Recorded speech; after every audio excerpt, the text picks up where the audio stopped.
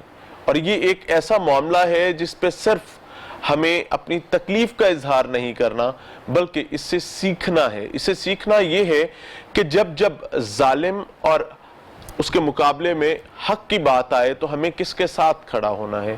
اسے ہم نے سیکھنا یہ ہے کہ نبی کریم صلی اللہ علیہ وآلہ وسلم کی تعلیمات، حضرت علی مرتضیٰ کی تربیت، حضرت فاطمہ الزہرا کی مقدس رہنمائی اور حضرت امام حسن اور حضرت امام حسین اور ان کے گھرانوں کی تقدس کے حوالے سے جو چیزیں ہیں ان میں ہمیں کتنا محتاط رہنا ہے اور کس طریقے کے ساتھ ہمیں اس رہنمائی کو اپنی اگلی جنریشنز کو ٹرانسفر کر کے جانا ہے۔ بات چونکہ کربلا کے میدان کی ہے، اس عظیم قربانی کی ہے، تو میں چاہوں گا کہ آخری رات یعنی 9 اور 10 محرم کے درمیانی رات جو تھی وہ بہت تکلیف بھری تھی، اور اس رات میں بھی اللہ کے نبی کے عظیم نواسے جو ہیں وہ اپنی امت کے لیے، اپنے نبی کی امت کے لیے بہت سارے سبق چھوڑ کر گئے۔ اس رات کو ڈسکشن میں لے کر آئیں گے، آپ سے بات کا عائشہ شبیر صاحبہ بات کو آگے بڑھائیں گے۔ اس رات کے اہم واقعات جو آپ سمجھتے ہیں کہ ہمارے لیے ایک رہنمائی ہیں، ان پر تھوڑی سی بات کیجئے۔ میں اپنی اس سوال کا جو اپنے جواب ہے وہ میں قرآن پاک کی ایک آیت سے شروع کروں گی کہ بسم اللہ الرحمن الرحیم، یا ایتھا النفس المطمئنہ ارجعی الی ربک راضیۃ مرضیہ فادخلی فی عبادی وادخلی جنتی۔ یہ وہ نفوس مطمئنہ تھے جو اللہ رب العزت کی رضا پر راضی رہنے والے تھے۔ یہ مقام راضیت مرضیہ پر فائز تھے کہ ہم تجھ سے راضی، تو ہم سے راضی۔ اب دیکھیں اس وقت کا منظر، آپ کے اسٹوڈیو میں بھی ایسا منظر بنا ہوا ہے کہ خیمے ہیں، یہ اس کے برابر کچھ بھی نہیں ہے۔ میں اس کا صرف ایک عکس ہے نا، آپ کو ایک مثال دینا چاہ رہی ہوں کہ گرم ریت ہے، کربلا کا میدان ہے، ساتھ میں چھوٹے چھوٹے بچے بھی ہیں، خواتین بھی ہیں، اور سامنے 22,000 30,000 مختلف روایات نبی اسلحے سے لیس بالکل تازہ دم فوج کھڑی ہے یزید کی۔ باطل سامنے کھڑا ہے، حق ادھر ہے، اور حق ہمیشہ تعداد میں نہیں گنا جاتا، حق ہمیشہ طاقت سے دیکھا جاتا ہے۔ جذبے سے حق میں طاقت ہوتی ہے، حق میں طاقت ہوتی ہے، طاقت میں حق نہیں ہوتا۔ بے شک بے شک، وہ طاقتور کھڑے تھے، یہاں حق والے کھڑے تھے، وہ باطل تھا، یہ حق تھا۔ اور اللہ پاک فرماتا ہے وَلَا تَلْبِسُوا الْحَقَّ بِالْبَاطِلِ وَتَكْتُمُوا الْحَقَّ وَأَنْتُمْ تَعْلَمُونَ، کہ کہیں ایسے بھی میرے بندے ہیں جو خبردار باطل کو حق سے ملنے نہ دینا، کہیں گڑمٹ نہ ہونے دینا۔ جو بغدادی صاحب بات کر رہے تھے، جب اسامہ بات کر رہے تھے، تو مجھے فوری وہ قرآن پاک کی آیت یاد آ گئی کہ یہ تو تفسیر قرآن ہے۔ وہ جو کہہ رہے تھے نا، تو صاحب قرآن اگر آقا علیہ السلام ہے تو حضرت امام علی پاک حامل قرآن ہے۔ انہیں خبر ہے کہ میں جان دے دوں گا مگر حق کو باطل کے ساتھ ملنے نہیں دوں گا۔ وہ جو حق ادھر ہے خیموں کے اندر، کیا لگتا ہے کہ اتنی بڑی فوج ہے، پیاس ہے، بھوک ہے، خوف ہے، جانوں کے جانے کا ڈر ہے، صبح پتہ ہے، یقین ہے کہ صبح ہمارے سر کٹ جانے ہیں، اور خبر نہیں ہماری لاشوں کے ساتھ کیا ہوگا، ہمارے خیمے جلیں گے، ہماری عورتوں کے ساتھ کیا ہوگا، کچھ خبر نہیں ہے۔ مگر اس حال میں بھی زباں پر شکوہ نہیں ہے، شکایت نہیں ہے، بلکہ وہ رات عبادت کی رات ہے، وہ رات رب کے حضور جھکنے کی رات ہے، وہ رات رب کو منانے کی رات بن گئی۔ حضرت امام علی پاک اپنے تمام صحاب کو اکٹھا کرتے ہیں۔ دیکھیں ان صحاب میں خاتون ہوں تو میں خواتین کی بات بھی کروں گی، ماں بھی ہے کوئی، وہاں بہن بھی ہے، بیٹی بھی ہے، بیوی بھی ہے، اور خواتین وہ ہوتی ہیں کہ جو مردوں کو کمزور بھی کرتی ہیں اور طاقت بھی دیتی ہیں، جو حوصلہ بھی بنتی ہیں اور جو کمزور بھی کرتی ہیں۔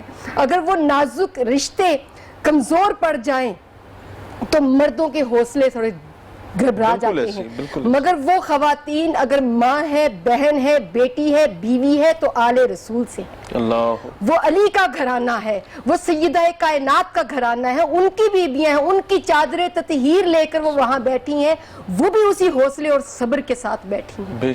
اور آقا حسین اس رات میں سب کو اجازت دینا چاہ رہے ہیں کہ کیا جو کہتے جانا ہیں کہ چاہتا میں ہے۔ وہ نہیں لفظ دہرا سکتی کہ آقا حسین علیہ السلام کے جذبات، مگر ان کی جو رحمت کا پہلو ہے، وہ جو گوشہ رحمت للعالمین سے سیکھا ہے نا رحمت کا، وہ کہیں میرے سے مجھ سے لڑنے آئے۔ میں حسین اس وقت حامل قرآن، تفسیر قرآن، اور میں ہی وہ بندہ ہوں جو اس وقت عظمت حرمت دین مصطفیٰ کا محافظ ہوں۔ جو میرے سے مجھ سے ہوگا وہی قیامت تک کے لیے علامت بن جائے گی، وہی قیامت تک کے لیے سنت بن جائے گی، لوگ اس پر عمل کریں گے۔ اور کیا کیا؟ اپنے سارے ان صحاب کو اکٹھا کر کے اندھیرا کر دیا، چراغ بجھا دیا کہ دیکھو میں تم سب کو اجازت دیتا ہوں، یہ حسین سے بیعت لینے آئے ہیں، حسین باطل کے سامنے ڈٹ کر کھڑا ہے، مگر میں خوشی سے تمہیں اجازت دیتا ہوں اس رات کے اندھیرے میں جو حسین کو چھوڑ کے جانا چاہتا ہے وہ چلا جائے۔ میں اسے کیا پھر اجازت کے ساتھ یہ بھی کہہ رہے کہیں یہ نہ خوف سے نہ جائیں، میرے ڈر سے نہ جائیں، میں کبھی قیامت کے دن اس سے باز پرس بھی نہیں کروں گا، آزاد چھوڑ دیا۔ مگر اس وقت محبت اور پیار اور عشق اور سب سے بڑی وفاداری، سبحان اللہ، بے مثال عشق ہے، لازوال عشق حسین ہے، مگر کربلا کے میدان میں بے مثال وفاداری ہے۔ سبحان اللہ، بے سبحان مثال اللہ۔ وفاداری۔ میں اپنی بات کو تھوڑا سا جی مکمل کر دوں تاکہ وہ اس وقت بن جائے آسانی کہ آپ یہ دیکھیں کہ جب یہ ایک رات عبادت کی ٹھہری ہے نا، وہ جو میں نے آیت کریمہ پڑھی میں اس کو مکمل کرنا چاہتی ہوں کہ رادیتم مردیہ کے مقام پر فائز یہ نفوس مطمئنہ، یہ ارواح مطہرات، اللہ پاک کہتے ہیں کہ عام بندہ اگر مطمئن ہو جائے میری ابتلاؤں پر، میری آزمائشوں پر، تو اسے میں اپنی بندوں میں داخل کر کے جنت دیتا ہوں۔ مگر آل رسول جن آزمائشوں سے گزرنے والی ہے ان کی روحوں کو اتنا مطمئن کر دیا کہ میں نے ان کو اپنی عبادت میں نہیں بلکہ میں خود ان کا ہو گیا اور انہیں جنتوں کا مالک کر دیا۔ سبحان اللہ، سبحان اللہ، سبحان اللہ۔ میں چاہوں گا توقیر زہرا صاحبہ آپ سے بھی بات کو لے کر چلا جائے۔ بہت خوبصورت انداز میں بیان کری تھی عائشہ صاحبہ، کیا ایسا مسئلہ تھا کہ صرف تمام تر ضد، تمام تر انا جو ہے وہ حضرت امام حسین رضی اللہ تعالیٰ عنہ کے حوالے سے آ کر رک گئی؟ دیکھیں نہ تو یہ ضد تھی نہ انا تھی، کیونکہ لیکن حسین یزیدی لشکر کی جانب سے تو ضد ہی تھی۔ ان کی بلا شبہ ضد تھی، کیونکہ جیسے ہی یزید تخت خلافت پر بیٹھتا ہے، حکم صادر کرتا ہے کہ یہ 4 اشخاص ہیں، ان 4 اشخاص کو گرفتار کر لو، ان سے بیعت لو۔ کون ہیں؟ عبداللہ ابن عمر ہیں، عبداللہ ابن عباس ہے، عبداللہ ابن زبیر ہیں، اور امام حسین ہیں رضی اللہ تعالیٰ۔ رضی اللہ تعالیٰ۔ اب یہ 3 اشخاص سے تو مجھے کوئی ڈر نہیں، ہاں حسین ابن علی سے لازمی بیعت لو۔ اب جو گورنر تھا مدینہ کا، اس نے امام حسین تک بات پہنچائی کہ یزید یہ چاہتا ہے آپ بیعت کر لیں۔ اب چونکہ حسین وہ تھے جو دوش نبوت پہ سواری کر رہے تھے، سبحان اللہ، جنہوں نے رسول پاک صلی اللہ علیہ وسلم کی تربیت حاصل کی تھی، وہ کس طرح ایک حلال اور حرام میں تمیز نہ کرنے والے شخص کی بیعت کر لیتے؟ اب دیکھیں یزید اس پہ بضد تھا کہ حسین بیعت کر لے گا تو میری ملوکیت، میری خلافت اور میری شخصی امریت بچ جائے گی، میں جو سیاہ و سفید کرنا چاہوں میں کر سکوں گا۔ لیکن اس وقت امام حسین رضی اللہ تعالیٰ عنہ نے بند باندھ دیا اور یہ کائنات کو قیامت تک کے لیے بتا دیا کہ دیکھو یزید حق نہیں ہے، حق وہ ہے جو میرے نانا محمد مصطفیٰ صلی اللہ علیہ صلی وسلم اللہ نے علیہ کہا ہے۔ وسلم۔ اب اسی حق کو میں نے زندہ کرنا ہے، اس کے لیے کیا کیا؟ یزید کی ضد اور انا کو بیعت کی صورت میں نہیں بدلا، حالانکہ آپ کے ساتھ طاقت نہ تھی، آپ کے ساتھ وہ قوت نہ تھی جو یزید کے پاس تھی، لیکن چونکہ حق آپ کے ساتھ تھا، آپ حق پر تھے، آپ حامل قرآن تھے، آپ اس تربیت سے نکلے تھے جو لیکن سیدہ فاطمہ نے اپنی کی میں یہ سمجھنا چاہوں گا کہ خطرہ کیا تھا حضرت امام حسین رضی اللہ تعالیٰ عنہ سے؟ کیا خطرہ تھا؟ دیکھیں اس سے بڑھ کر خطرہ کیا ہو سکتا ہے کہ ایک شخص جو قرآن حکیم کے شعار کو، دین اسلام کے شعار کو اور اسلامی قدروں کو پامال کر رہا ہو۔ یزید کیا تھا؟ اسلامی قدروں کو پامال کر رہا تھا۔ بالکل ایسے۔ اسی کے دور میں واقعہ ہرہ ہوا، جب مکہ پاک کے اندر بے حرمتی ہوئی، صحابہ کرام کو شہید کیا جاتا رہا، ظلم و ستم ہوا، حلال کو حرام کیا گیا، حرام کو حلال کیا گیا، اور اب دیکھتے ہیں کہ پھر خواتین کے ساتھ ریپ بھی ہوا، صحابیات کے ساتھ ریپ ہوا۔ استغفر اللہ۔ مکہ وہ میدان، مکہ وہ اللہ کا گھر، اس میں گھوڑے بھی باندھے گئے، خچر بھی باندھے گئے، استبل میں بدلا گیا۔ تو اس سے بڑھ کر کیا تھا کہ اللہ کے گھر کی حرمت کو بھی پیش نظر نہیں رکھا جا رہا۔ تو امام حسین رضی اللہ تعالیٰ عنہ نے اس باطل کو ختم کرنے کے لیے چاروں طرف جب دیکھا کہ کوئی نہیں، ایک حسین کھڑا ہے، تو پھر آپ تن تنہا اس میدان کارزار میں اترتے نظر آتے ہیں۔ کیوں اترے ہیں؟ کہ بادشاہت اور ملکیت کا بھی خاتمہ ہو جائے، شخصی آمریت کا بھی خاتمہ ہو جائے، حق سر بلند رہے، وہ اللہ کا دین سر بلند رہے، اسلامی قدریں سر بلند رہیں۔ اور یہ ہم دیکھتے ہیں کہ آپ نے اپنے خاندان کے ساتھ قربانی دے کر وہ شب عاشور، وہ شام غریباں، وہ یوم عاشور کیا ہے، ہمیں درس دیتا ہے کہ عظمت و ہمت کا، عشق و وفا کا پیکر بنے امام علی مقام شاہ کربلا نے وہ داستان رقم کی ریگزار پر، وہ ریت کربلا پر، کہ قیامت تک کوئی دوسرا رقم نہیں کر سکتا۔ بہت خوبصورت، اور یہ حقیقت ہے، اور یہ ایسی حقیقت ہے جو رہتی دنیا تک چمکتی دمکتی رہے گی۔ اور یہ جو حق اور باطل میں تمیز حضرت امام حسین رضی اللہ تعالیٰ عنہ کے ذریعے اللہ تعالیٰ نے سکھا دی ہے، یہ انشاءاللہ العزیز اسی طریقے سے رہتی دنیا تک مسلمانوں کے کام آئے گی۔ میں درخواست کروں گا ساجدہ صاحبہ سے کہ منقبت پیش کریں اور ہمارے دلوں کو منور فرمائیں۔ کربلا میں ہے لٹے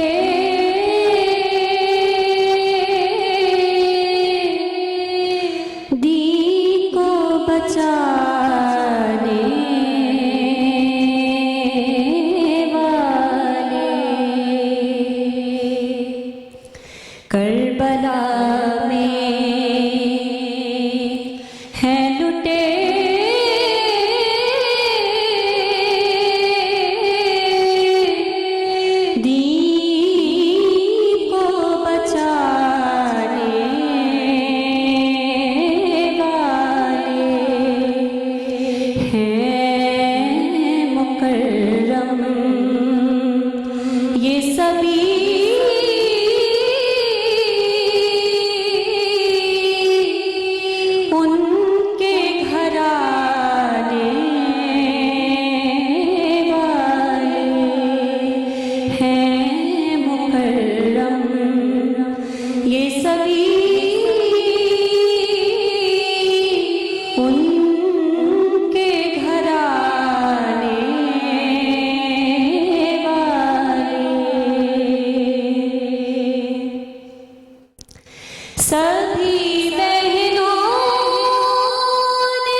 خصوصی محرم الحرام ٹرانسمیشن حسین سبکے میں ایک بار پھر سے خوش آمدید۔ ناظرین، ذکر خیر ہے نبی کریم صلی اللہ علیہ وآلہ وسلم کے عظیم گھرانے کا، حضرت علی مرتضیٰ اور حضرت فاطمہ الزہرا رضی اللہ تعالی عنہ کے عظیم بیٹے کا، یعنی حضرت امام حسین رضی اللہ تعالی عنہ اور ان کے خاندان کا، ان کے قبیلے کا، جنہوں نے قربانیاں دیں ہمارے لیے، اس امت کے لیے، اور کربلا کے میدان کو ہمیشہ ہمیشہ کے لیے اس صحرا کو، ایک ایسے صحرا کو جس میں شاید پانی کی تلاش کرنا مشکل ہے، جس میں شاید خیر کی تلاش کرنا مشکل تھی، لیکن اس صحرا کو بھی جہاں پر قربانیاں دی گئیں ہمیشہ ہمیشہ کے لیے زندہ کر دیا، اور اس کا ذکر ہمیشہ ہوتا رہے گا۔ چونکہ آج اس عظیم موضوع پر بات کریں تو آج کے پرابلمز، آج کے مسائل جن کو ہمیں روزانہ کی بنیاد پر فیس کرنا پڑتا ہے، میں بغدادی صاحب ریکویسٹ کروں گا کہ یہ ہماری آخری بریک ہے، تو میری خواہش یہ ہوگی کہ ہم اپنی نوجوان نسل، اپنے پاکستانیوں کے لیے، مسلمانوں کے لیے کچھ پیغام بھی چھوڑ کر جائیں۔ جب محرم کا مہینہ آتا ہے اور خصوصی طور پر ذکر شروع ہوتا ہے حضرت امام حسین کے حوالے سے، صحابہ اکرام کے حوالے سے، نبی کریم صلی اللہ علیہ وآلہ وسلم کی تعلیمات اور اللہ تعالیٰ کے احکامات کے حوالے سے، تو سوشل میڈیا پر ایک طوفان بدتمیزی شروع کر دیا جاتا ہے، اور ایک انجانی طرف سے یا کہیں سے بھی ایک اس قسم کی شرارت کی جاتی ہے، اور اس کے پیچھے ہم بھیڑوں کی طرح ایک بھیڑ چال شروع ہو جاتی ہے۔ اس پر آپ کیا کہنا چاہیں گے؟ بسم اللہ الرحمن الرحیم۔ میں اختصار کے ساتھ، تھوڑا سا وقت بھی درکار ہوگا لیکن اختصار کے ساتھ واقعات آپ کے ساتھ شیئر کرتا ہوں۔ ایک تو بات نویں محرم کے حوالے سے جو ہو رہی تھی، میں آج کے ساتھ اس کو ریلیٹ کروں گا، اس میں ایک واقعہ لے کر۔ ام البنین حضرت عباس، ام البنین کے جو صاحبزادے تھے حضرت عباس، اور ان کے 4 بھائی تھے ساتھ میں۔ اب ان کا جو کردار تھا وہاں پر کہ ایک ڈیلیگیشن جو آیا آخری دن بھی، اس ڈیلیگیشن میں ام البنین کے کچھ رشتہ دار بھی جو ابن زیاد کی طرف سے آ رہے تھے وہ شامل تھے۔ انہوں نے آ کر یعنی آتے ہوئے بھی یہ پروانہ لے کر آئے کہ جو میری بہن، یعنی وہ رشتے میں جو کہتے ہیں نا کہ اپنے خاندان کی کوئی اور اس کو بہن کہتے ہیں، تو میری بہن کے بیٹے ہیں وہاں پر امام حسین کے ساتھ، تو میں چاہتا ہوں کہ ان کو پروانہ مل جائے، کہ ان کو خلاصی مل جائے، وہاں سے ان کو چھٹکارا مل جائے۔ بالکل۔ تو انہوں نے کہا جی اس کو امان چاہیے۔ وہ امان کا پروانہ لے کر جب ان کو آگے دیا تو پہلے تو وہ آوازیں دیتے رہے، حضرت عباس رضی اللہ عنہ کی آواز کو نہیں سنا۔ امام حسین رضی اللہ تعالیٰ عنہ کے کہنے پہ جب انہوں نے تاکید کی کہ آپ اس کی بات تو سن لو، تو انہوں نے جب بات سنی تو اس نے کہا کہ آپ کے لیے امان کا پروانہ ہے۔ تو انہوں نے آگے سے فرمایا کہ لعنت ہو تجھ پر اور تیری امان پر، تیری امان کسی بھی صورت میں رب کی امان سے اور حسین کی امان سے بہتر نہیں ہو سکتی۔ یہ کیوں تھا؟ یہ کون تھے؟ یہ ام البنین کے وہ بیٹے تھے جن کے لیے حضرت علی رضی اللہ تعالیٰ عنہ نے اپنے بھائی عقیل سے کہا تھا کہ انظر لی امراتن تلد لی فارسا من العرب، میرے لیے ایک ایسی عورت تلاش کرو، یہ سیدہ فاطمہ الزہرا رضی اللہ عنہ وصال کے بعد ایسی عورت تلاش کرو جو کہ ان خوبیوں کی حامل ہو کہ وہ میرے لیے ایک شاہ سوار پیدا کرے۔ اور یہ حضرت عباس اور ان کے بھائی شاہ سوار تھے کہ ایک وقت آیا جب ساتھ دینا تھا، امان بھی مل رہی ہے، پتہ ہے موت سر پر آ چکی ہے، لیکن وہ وہاں پر انہوں نے ساتھ نہیں دیا۔ وجہ صرف ایک تھی کہ آج میں نوجوانوں کو، آج کے لوگوں کو یہ گزارش کروں گا کہ اگر اس سنت حسینی اور امام علی رضی اللہ عنہ کی سنت کو زندہ کرنا چاہتے ہو تو صاحب اقدار اور صاحب علم عورتوں کو دیکھیں، صاحب مال عورتوں کے پیچھے مت بھاگیں، جو جہیز کے چکر میں آج کل ہم بھاگ رہے ہوتے ہیں۔ اور اسی طریقے سے مردوں کے حوالے سے، پھر مردوں کے اس کا نتیجہ کیا نکلے گا؟ نتیجہ وہ نکلے گا کہ حق کا ساتھ دینے میں آپ کبھی گھبراؤ گے نہیں، امان کی طرف نہیں بھاگو گے۔ آپ نے جو بات پوچھی کہ سوشل میڈیا کے حوالے سے اس وقت ہو رہی ہے، میڈیا ہمارا کنٹرولڈ میڈیا ہوتا ہے، انتہائی معذرت سے، سارا نہیں لیکن کنٹرولڈ میڈیا ہے۔ خصوص میں اس میں جو آپ کو بات بتاؤں وہ سوشل میڈیا، کیونکہ یہ شتر بے مہار اس کو کہا جاتا ہے، جہاں پر اس کے اندر بہت اچھے کام ہوتے ہیں وہاں پر اس کے اندر بہت ساری خرابیاں بھی ہوتی ہیں، کیونکہ یہ میڈیا کسی کے کنٹرول میں نہیں ہے، کسی کو پتہ نہیں یہ ہینڈل کہاں سے ہو رہا ہوتا ہے۔ میں اس کی ایک آپ کو مثال دیتا ہوں کہ جب عراق میں اپنی طالب علمی کا زمانہ میں بھی اسامہ سے یہ بات شیئر بھی کر رہا تھا بھائی سے، کہ وہاں پر ہمیں پڑھایا جاتا تھا موساد کے بارے میں کہ موساد اپنی ورکنگ اس انداز میں کرتی ہے۔ اس پورے میں سٹوری کو نہیں سناتا لیکن اینڈ کا ایک جملہ آپ کو بتا دیتا ہوں۔ وہ پوری جب انہوں نے بات بتا کے تو اینڈ پہ لکھا ہوا تھا کہ آپ کو یہ سارا پڑھنے کے بعد اس آرگنائزیشن اور اسلام کے خلاف جس انداز میں یہ کام کرتی ہے تمہیں یہ پڑھ کر نفرت ہو گئی ہوگی، لیکن تم اس آرگنائزیشن کے لیے کام کر رہے ہوں گے یہ سمجھ کر کہ تم دین اسلام کی خدمت کر رہے ہو۔ اللہ اکبر۔ یہ جملہ الارمنگ جملہ تھا میرے لیے، جو میں اپنی زندگی میں جہاں بھی ہوتا ہوں تو میں لوگوں کے ساتھ اس کو شیئر کرتا ہوں، کھلے عام، اس کو ڈر کے نہیں، کھلے عام شیئر کرتا ہوں۔ آج افسوس کے ساتھ ہم بھی دین اسلام کے بعد ایسے کام کرتے ہیں، سمجھ رہے ہوتے ہیں کہ ہم دین کی خدمت کر رہے ہیں، اصلاً ہم وہ یہود و نصارہ اور ہم دشمن کے جو عزائم ہیں ان کو پورا کرنے کے لیے وہ کام کر رہے ہوتے ہیں۔ سوشل میڈیا کے حوالے سے انتہائی میری یہ گزارش ہے جو مختصر سی ہے کہ اس کو دیکھا جائے، آپ لوگ اس کے پیچھے مت بھاگیں، جو خبر وہاں پر چلتی ہے اس کے پیچھے مت جائیں، اپنے بچوں کو جو پراپر گائیڈ لائن ہے وہ مہیا کریں۔ حسینیت کی جو اصل سوچ ہے وہ دیں. آپ نے جو پروگرام کا ٹائٹل رکھا ہے نا حسین سب کے, تو حسین سب کے ہیں, خدا را ان کو کسی ایک گروہ کے ساتھ مخصوص نہ کر لیا جائے. اور جو بھی بندہ جب حضرت امام حسین اور واقعہ کربلا اہل بیت اطہار کی محبت کی بات کرتا ہے تو خدا را اس کو اہل تشیع کے ساتھ اور رافضیت کے ساتھ جوڑ مت دیا جائے. اس فرقہ واریت کو ختم کرنے کی ضرورت ہے. حیثیت مسلمان اسامہ بھائی میں یہ چاہوں گا کہ حضرت امام حسین کے حوالے سے بات ہو رہی ہے اور اس عظیم کردار سے سیکھنے کی کوشش کی جا رہی ہے. آج کی نوجوان نسل کے لیے کوئی ایسا پیغام دیجئے جس سے آنے والا کل امت کا ایک طرف بڑھ سکے. دیکھیں اسوہ حسینی جو ہے ہمارے لیے بڑا اہم پیغام ہے. حضرت مولانا سید محمد داؤد غزنوی رحمہ اللہ تعالیٰ نے ایک کتاب لکھی تھی اسوہ حسین. اس کے اندر جو انہوں نے بیان فرمایا, اس کے اندر یہ بیان فرمایا کہ نبی کریم صلی اللہ علیہ وسلم کی حدیث مبارکہ بھی کوٹ کی ہے. آپ علیہ الصلوۃ والسلام نے فرمایا سید الشہداء حمزہ قام عند سلطان جائر فامرہ فنہاہ وقاتلہ. سید الشہداء سیدہ حمزہ رضی اللہ تعالی عنہ ہیں, لیکن وہ بھی ایک شخص سید الشہداء ہوگا جو ایک ظالم جابر حکمران کے سامنے کھڑا ہوگا, فامرہ اسے نیکی کا پیغام دے گا, فنہاہ اسے برائی سے روکے گا, فقاتلہ اسے شہید کر دیا جائے گا. وہ سید الشہداء ہوگا. اور سید الشہداء نے وہ پیغام دیا کہ صداقت بیان کرنے سے مومن رک نہیں سکتا, اتر سکتا ہے سر خوددار کا مگر جھک نہیں سکتا. وہاں پہ خودداری دکھائی ہے دین اسلام کے لیے. آج کے نوجوان کے لیے پیغام یہ ہے جو ڈاکٹر صاحب بیان فرما رہے تھے کہ ہم سوشل میڈیا یوز کرتے ہیں, معذرت کے ساتھ ہم نے اہل بیت اطہار کو اہل تشیع کے ساتھ جوڑ دیا, صحابہ کرام کو صرف اہل سنت کے ساتھ جوڑ دیا. نہیں, اہل بیت اور صحابہ پر ایمان لانا یہ ہمارے ایمان کا حصہ ہے. اور یہ اہل بیت اطہار کون سے اہل بیت اطہار؟ امام شافعی نے کیا خوب کہا, اہل بیت آپ کی شان کے کیا خوب کہنے. جس نماز میں اہل بیت پر درود نہ پڑھا جائے وہ نماز قبول نہیں ہوتی. جس دعا میں اہل بیت پر درود نہ پڑھا جائے وہ دعا قبول نہیں ہوتی. جس نکاح میں اہل بیت پر درود نہ پڑھا جائے وہ نکاح قبول نہیں ہوتا. جس جنازے میں اہل بیت پر درود نہ پڑھا جائے وہ جنازہ قبول نہیں ہوتا. اب میں یہاں پہ ایک چھوٹی سی بات اور بھی کرنا چاہتا ہوں. ہمارے بہت سارے لوگ جو ہیں وہ درود ابراہیمی جو ہے اللہم صلی علی محمد وعلی آل محمد, اب جب اس درود کا ہم اختصار کرتے ہیں صلی اللہ علیہ وسلم, امام صنعانی جو ہیں سبل السلام میں اس پر اسپیشلی بحث کرتے ہیں. وہ فرماتے ہیں کہ جب آپ درود شریف کو شارٹ بھی کرتے ہیں اس کے اندر بھی صلی اللہ علیہ وآلہ وسلم, جب تک آل کا ذکر درود میں نہ آئے درود شریف مکمل نہیں ہوتا. اس لیے جب ہم درود شریف پڑھیں تو اس میں آل کا ذکر ضرور کریں, اور یہ وہ آل ہی ہے جس کے اوپر درود پڑھنے کی برکت سے انشاءاللہ قیامت کی دن نجات ہوگی. اللہ کے رسول صلی اللہ علیہ وسلم نے فرمایا جب پل صراط کا موقع آئے گا بہت سارے میرے امتی نیکیوں کا انبار لے کر آئیں گے, اور نیکیوں کے نور کی برکت سے وہ جلدی جلدی جو ہیں وہ پل صراط کراس کرتے جائیں گے. ایک بندہ آئے گا وہ اعمال میں تھوڑا کمزور ہوگا, وہ ڈگمگا رہا ہوگا کہ ابھی گرا, لیکن ایک پیچھے سے انسان کی شکل میں ایک ایسا عمل آئے گا جو اس کا ہاتھ پکڑ کے جلدی سے جنت میں لے جائے گا.